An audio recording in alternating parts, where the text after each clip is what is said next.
আধুনিক বাংলাদেশ গড়ার লক্ষ্যে বিএনপির ভারপ্রাপ্ত চেয়ারম্যান তারেক রহমান ঐতিহাসিক পরিকল্পনা হাতে নিয়েছেন বলে মন্তব্য করেছেন বিএনপির জাতীয় নির্বাহী কমিটির সদস্য ও বরিশাল সদর উপজেলা বিএনপির সদস্য আবু নাসের মোহাম্মদ রহমতুল্লাহ।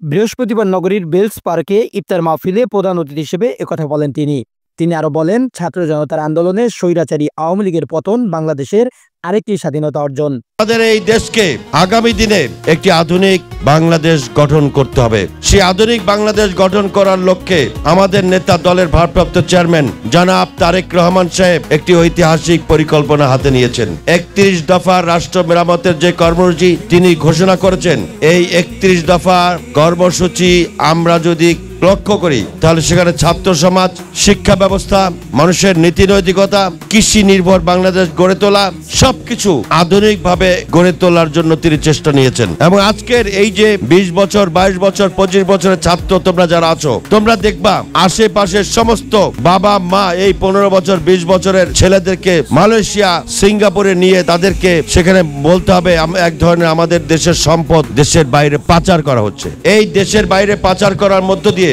আমরা আমাদের সম্পদ আরেক দেশে পাচারের যে বিষয় চলছে, এতে করে আমরা ক্ষতিগ্রস্ত হচ্ছি। অর্থাৎ দেশের বাইরে গিয়ে আমার সন্তানেরা যদি সেই দেশকে উন্নত করতে পারে, সেই ছেলেরা আমার দেশকে কেন উন্নত করতে পারবে না? স্বাস্থ্য সেবা এবং শিক্ষা খাতকে উন্নত করার লক্ষ্যে তারেক রহমানের হাতকে শক্তিশালী করতে হবে।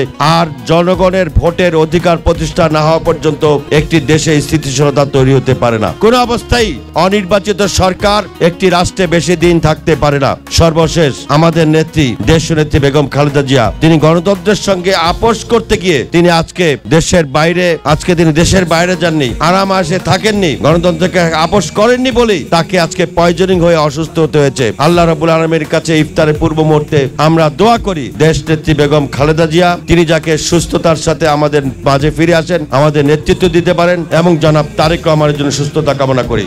ইফতার মাহফিলে বরিশাল জেলা ছাত্রদলের সহসভাপতি আসিফ আল মামুনের সভাপতিত্বে আরও উপস্থিত ছিলেন বরিশাল জেলা স্বেচ্ছাসেবক দলের যুগ্ম আহ্বায়ক আনোয়ার হোসেন টিটু, নগর স্বেচ্ছাসেবক দলের যুগ্ম আহ্বায়ক তারিক সুলাইমান, স্বাধীনতা ফোরামের সদস্য সচিব নাজমুস সাকিব সহ বিএনপির বিভিন্ন অঙ্গ সংগঠনের নেতাকর্মীরা। এ সময় ফ্যাসিস্ট স্বৈরাচারী পতনের আন্দোলনে আহত ছাত্র জনতার সুস্থতা ও সকল শহীদদের রুহের মাগফিরাত কামনা করে দোয়া পরিচালনা করা হয়। সোহাগ খান, দৈনিক ইনকিলাব নিউজ ডেস্ক।